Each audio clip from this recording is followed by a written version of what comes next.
3 de junho de 2023, assisti ao filme Império da Luz, 2022. Aguentei 1 hora e 8 minutos, depois dormi. Acordei às 21h45.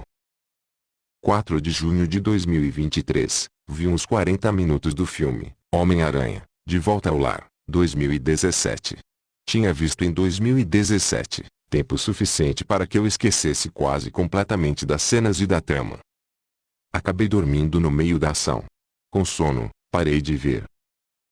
Mais tarde, na noite do mesmo dia, terminei de ver o filme Império da Luz 2022. A trama acompanha Hilary Swank, interpretada por Olivia Colman, uma mulher que trabalha como gerente em um cinema chamado Imperial Cinema. Hilary lida com transtorno bipolar e mantém um relacionamento extraconjugal com seu chefe, Donald Ellis, vivido por Colin Firth. A chegada de Stephen, interpretado por Michelle Ward, um novo funcionário negro britânico, desperta o interesse de Hilary. Os dois se aproximam quando Hilary mostra a Stephen um andar superior abandonado do cinema, e um relacionamento sexual tem início. Império da Luz, dirigido e escrito por Sam Mendes, é um filme de drama romântico que se passa na década de 1980, em uma cidade costeira inglesa. A história aborda o poder da conexão humana durante tempos turbulentos. O filme recebeu sua estreia mundial no 49º Telluride Film Festival, em setembro de 2022, e foi lançado posteriormente pela Walt Disney Studios Motion Pictures. Embora Império da Luz tenha sido elogiado pela atuação formidável de Olivia Colman, assim como pela cinematografia de Roger Deakins, o roteiro recebeu algumas críticas. Existem apenas 2 momentos em que essa talvez homenagem ao cinema se torna mais evidente. O primeiro é quando o projecionista, Norman, compartilha seu conhecimento e ensina Stephen sobre a arte de projetar filmes. Essa cena revela um vislumbre do amor e da dedicação que os profissionais do cinema têm por sua arte. O segundo momento é quando a câmera percorre as paredes da cabine de projeção, cobertas por dezenas de fotos de astros de cinema. Essa imagem é um lembrete visual do poder e da influência duradoura dos grandes nomes que fizeram parte da história da sétima arte. No entanto, esses 2 momentos isolados não são suficientes para criar uma homenagem consistente ao cinema ao longo de todo o filme. A falta de conexão e desenvolvimento nessa temática deixa um vazio no enredo, não conseguindo capturar a essência da indústria cinematográfica como o Cinema Paradiso conseguiu tão bem. Infelizmente, sua narrativa não conseguiu capturar minha atenção. A verdade é que o roteiro se arrasta de forma monótona, chegando ao ponto de me fazer cochilar durante a exibição. No entanto, é justo reconhecer que existem alguns momentos que se destacam. Há 2 momentos da trama que merecem ser mencionados. Primeiramente, há um evento especial no cinema, com a presença do prefeito, no qual Hilary tem a oportunidade de expor algumas verdades sobre Ellis, seu chefe.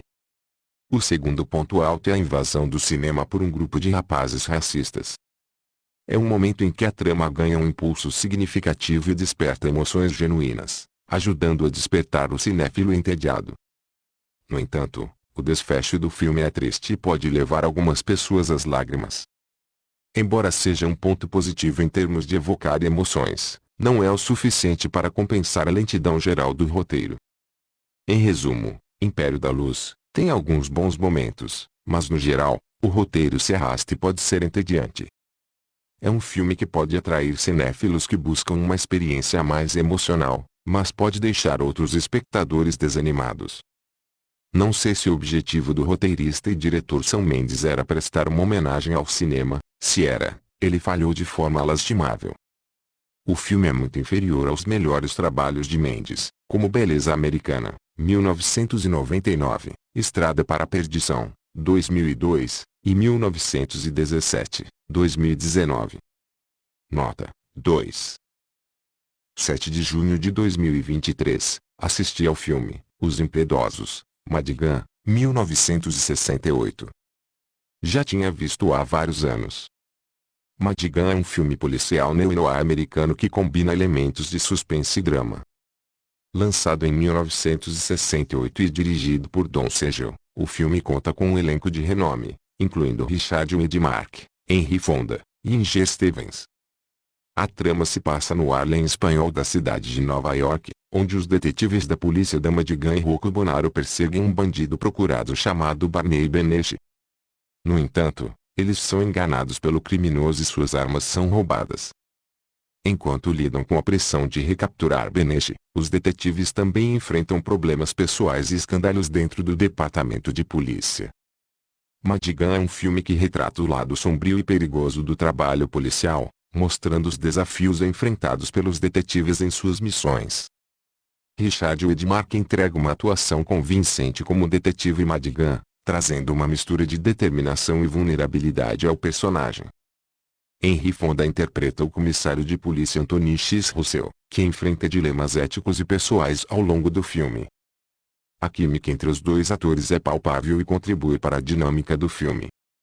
A direção de Don Segel é habilidosa, criando uma atmosfera tensa e realista. O filme apresenta uma narrativa bem construída, explorando tanto os aspectos da vida profissional quanto da vida pessoal dos personagens principais. Além disso, o roteiro aborda questões sociais relevantes da época, como brutalidade policial e corrupção, adicionando camadas adicionais à trama. Madigan recebeu críticas positivas na época de seu lançamento, elogiando sua autenticidade e estilo direto. Don Segel, que já era conhecido por seus filmes de ação, demonstra mais uma vez sua habilidade em dirigir filmes policiais. O sucesso de Madigan levou Segel a dirigir outros filmes notáveis, incluindo Meu Nome é Kogan, 1968, e Perseguidor Implacável, 1971, ambos estrelados por Clint Eastwood. Embora o filme tenha recebido elogios, houve relatos de conflitos entre Segel e o produtor Frank Rosenberg durante a produção. Esses confrontos afetaram o processo criativo, mas não diminuíram a qualidade do resultado final. A performance do elenco principal é sólida e a tensão do enredo mantém o público envolvido do início ao fim. Em 1972, Richard Widmark reprisou seu papel como Madigan na série de televisão Madigan, que durou apenas uma temporada. Embora a série não tenha alcançado o mesmo sucesso do filme, ela proporcionou aos fãs a oportunidade de ver o personagem em novas histórias. Em suma, Madigan é um filme policial, neo-noir, cativante que combina suspense, drama e uma atuação poderosa.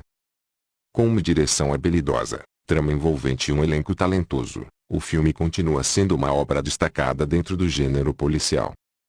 Nota 3. 10 de junho de 2023, assisti ao telefilme Columbo. Episódio 8, 1974, A Friend in Dead. Diretor, Ben Gazzara. Com Richard Kelly e Michael McGeary. Sinopse: Hugh Caldwell não tinha a intenção de matar sua esposa, mas em um momento de ressentimento acabou cometendo o crime. Desesperado e sem saber direito o que fazer, solicita a ajuda de seu amigo e vizinho, o subcomissário de polícia Mark Halperin. Como todos sabiam que o casal estava passando por problemas conjugais, Halperin sugere que Hugh não denuncie o crime pessoalmente. Em vez disso, ele instrui Hugh num plano que faz aparentar roubo seguido de assassinato. Halperin convoca seus colegas do Departamento de Polícia de Los Angeles, LAPD.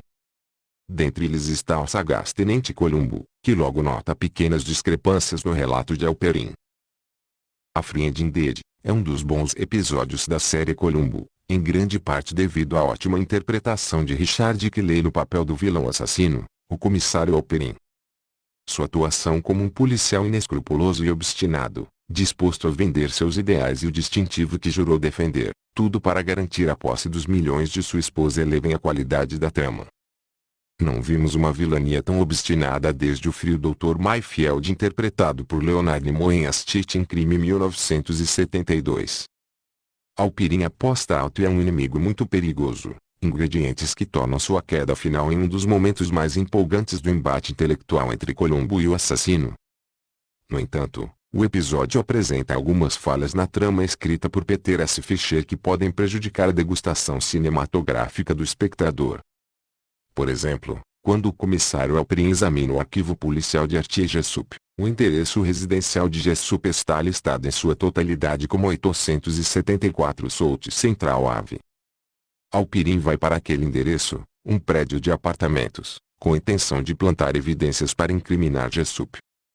Alpirin entra pela porta da frente, sobe as escadas e vai para o apartamento 13, embora o relatório não liste o número do quarto de Jessup. Alpirin nem se preocupa em verificar as caixas de correio. Em outra cena, Caldwell entra no bar e imediatamente se aproxima de Artie sentado no bar, apesar de nunca tê-lo visto antes. Ele começa a falar com ele sobre a chantagem sem nunca verificar sua identidade. Outro ponto questionável é a afirmação de que um ladrão profissional de joias detectaria instantaneamente a falsidade do anel de diamante usado no crime. Essa informação parece pouco plausível. Além disso, no bar, Artie tem que examinar o diamante com uma lupa de joalheiro antes de concluir que é falso. Outro detalhe importante deve ser destacado. Embora Alperin seja um policial inteligente e perspicaz, surgem algumas dúvidas sobre seu julgamento. Seria concebível que um oficial de alto escalão não tivesse conhecimento do impressionante histórico de Columbo. Afinal, o tenente foi descrito como rapidamente se tornando uma lenda no departamento apenas um ano antes. O mais plausível e óbvio seria ordenar que Columbo se afastasse do caso. Há muitos detetives de homicídios com menos habilidades intelectuais do que Alperin poderia ter convocado para a investigação, maximizando assim suas chances de sucesso. Manter Columbo na investigação sugere indiferença ou excesso de confiança, o que prejudica a qualidade do episódio. Apesar dessas falhas, A Friend in Dead se destaca como um episódio cativante de Columbo, com boas atuações de Peter Falk, Richard Kelly e de Val Avery, como o ladrão de joias. A trama com boas reviravoltas e o embate entre Columbo e o assassino garantem momentos de tensão e entretenimento ao longo do episódio. Mesmo com algumas inconsistências, os fãs da série certamente apreciarão mais um caso intrigante resolvido pelo sagaz Tenente Columbo. Nota 3. 12 de junho de 2023, vi o telefilme, Columbo. Make Me a Perfect Murder, 1978. Sinopse: quando o executivo de TV Mark Andrews é promovido a chefiar as operações da rede CNC na Costa Leste, ele tem uma desagradável surpresa para sua brilhante assistente executiva e amante secreta, Kyle Freestone. Ele não só não vai levá-la para Nova York com ele, como também não vai apresentá-la para substituí-lo como chefe da CNC na Costa Oeste. Motivo: embora ela seja ótima no que faz, ele acredita que ela não toma decisões, mas dá palpites, e é um risco grande demais para ocupar o lugar dele. Kyle fica furiosa e, sendo ardilosa, esconde o melhor que pode sua contrariedade. Em uma tentativa de amenizar a revelação, Mark revela uma oferta de paz. Ele comprou para Kyle o novo Mercedes que ela desejava. Alguns dias depois, durante uma exibição executiva de um novo e violento filme de TV que ela idealizou, Kyle livra-se do projecionista Walter e inicia um arriscado percurso até o escritório de Mark sem ser notada. Ele está cochilando num sofá. Kyle entra, saca uma pistola e mata Mark. Kyle enfrenta uma corrida desesperada para voltar à cabine de projeção antes do retorno de Walter. Dentro do elevador, Kyle esconde a arma do crime no teto do elevador. Kyle retorna à cabine a tempo de trocar a bobina do filme. Quando Walter retorna, a única evidência do crime praticado por Kyle é a luva de edição que ela usava, que ela jogou no chão às pressas. Momentos depois, a exibição é cancelada após a notícia do assassinato de Mark chegar aos executivos. Na manhã seguinte, enquanto a investigação policial está em pleno andamento, ela é chamada ao escritório de Mark, onde encontra o tenente Columbo.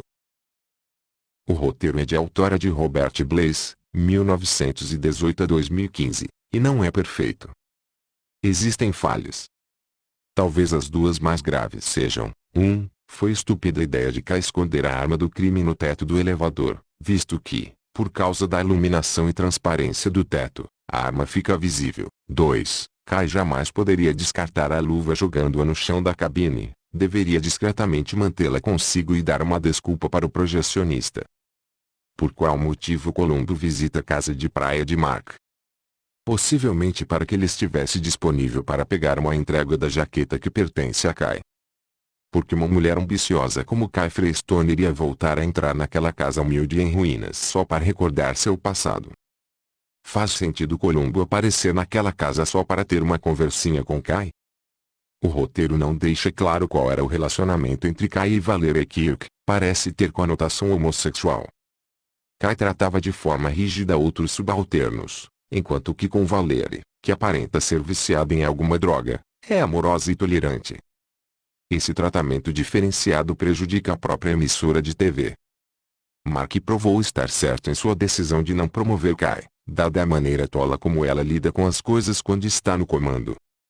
Comprometer um programa de TV no horário nobre por causa de uma amizade com uma viciada. Exibindo o novo filme que custou uns $1 milhão como substituto de última hora. Um filme violento para substituir um programa de variedades familiar. A decisão de Kai está em desacordo com a mulher que planejou e executou meticulosamente o assassinato de Mark McAndrews. Frank Flanagan estava perfeitamente justificado na maneira como a tratou depois de tudo isso. Na verdade, foi um dos melhores momentos do episódio. Ela mereceu. Francamente, o motivo do assassinato é bastante frágil. Sim, Kai foi rejeitada por seu amante, mas isso é suficiente para levá-la a cometer um homicídio. Seria mais crível vê-la saindo da rede, juntando-se a uma rival, se destacando e provando que o idiota do Mark McAndrews estava errado. Em outro trecho do episódio, Columbo comenta que Walter não teria deixado a luva no chão, pois tinha o costume de deixar a cabine de projeção em ordem e limpa. Se fosse esse o caso, por que Walter não localizou a luva e a descartou? Seu próprio auto de não encontrar ou não eliminar a luva refuta a hipótese de Columbo de que ele mantém a cabine limpa e arrumada. O pior exemplo de que o roteiro é longa-metragem desse episódio de forma desnecessária, é quando vemos Columbo mexendo nos controles dentro da cabine técnica da TV. Tudo o que ele faz é apertar botões, olhar para padrões em vários monitores e parecer satisfeito consigo mesmo por mais de 2 minutos. Azar do telespectador e dos fãs da série Columbo. Curiosidade, o episódio também é notável por ser um dos poucos dos anos 1970 em que Columbo aparece antes do assassinato. Ou talvez o único caso. Nota: 2,5. 13 de junho de 2023, vi o telefilme, Columbo. Temporada 8, Assassinato em Malibu, Murder, Smoke and Shadows, 1989. Sinopse: Alex Brady é um prestigiado diretor de cinema, embora tenha apenas 25 anos de idade. Certo dia, Alex recebe a visita de Lenny Fisher, um amigo que ele não via há muitos anos. Inicialmente uma conversa amigável, a conversa fica tensa quando Lenny revela o verdadeiro motivo de sua visita. Ele recebeu uma filmagem perdida de um acidente de motocicleta fatal que matou sua irmã Jenny enquanto ela estrelava um filme estudantil, filmado por Brady. Durante anos, Lenny acreditou que sua irmã havia morrido a caminho da filmagem. A filmagem, no entanto, revela que Brady viu tudo acontecer e simplesmente a deixou para morrer. Cheio de vingança, Lenny agora planeja derrubar a vida perfeita de Brady divulgando as imagens para a imprensa. Ardiloso, Brady convence Lenny para um passeio pelas ruas do estúdio. Brady amedronta Lenny levando para um beco sem saída onde Lenny acaba morrendo ao tocar num portão de metal eletrificado. Brady coloca o cadáver no porta-malas de seu carro e o deposita em uma praia deserta. No dia seguinte, Brady recebe a visita do Tenente Columbo. O episódio Murder, Smoke and Shadows de Columbo foi grandemente afetado pela mediocridade do roteirista Richard Alan Simmons, 1924 a 2004, sendo este o único episódio que ele escreveu. Simmons também atuou como produtor executivo deste e de outros 6 episódios. Lançado em 27 de fevereiro de 1989, em uma época em que a série Columbo já não mantinha a mesma qualidade dos roteiros da década de 1970, Murder, Smoke and Shadows apresenta uma série de cenas supérfluas e falhas. Vamos começar pelo assassinato. É inexplicável como Brady poderia prever com precisão a reação de Lenny diante de suas ações ameaçadoras ao confrontá-lo diante do portão eletrificado. Brady se mostra um assassino negligente em várias ocasiões. Ele não percebeu ou simplesmente não se importou com a sola queimada do sapato de Lenny, que foi abandonado no local do crime e, dias depois, seria encontrado por Columbo. 2. Ele não percebeu que um livro caiu do bolso da jaqueta de Lenny enquanto arrastava o cadáver pela praia. 3. Ele esqueceu 2 copos de sorvete em seu estúdio. Essas falhas tornaram a suspeita de Alex Brady muito fácil para Columbo. embora a obtenção das evidências cruciais por parte de Columbo tenha sido resultado de uma série de coincidências, todo policial precisa de um pouco de sorte. No entanto, os exemplos citados fornecem uma saída fácil para o episódio, reduzindo o prazer de testemunhar como Columbo supera seu oponente.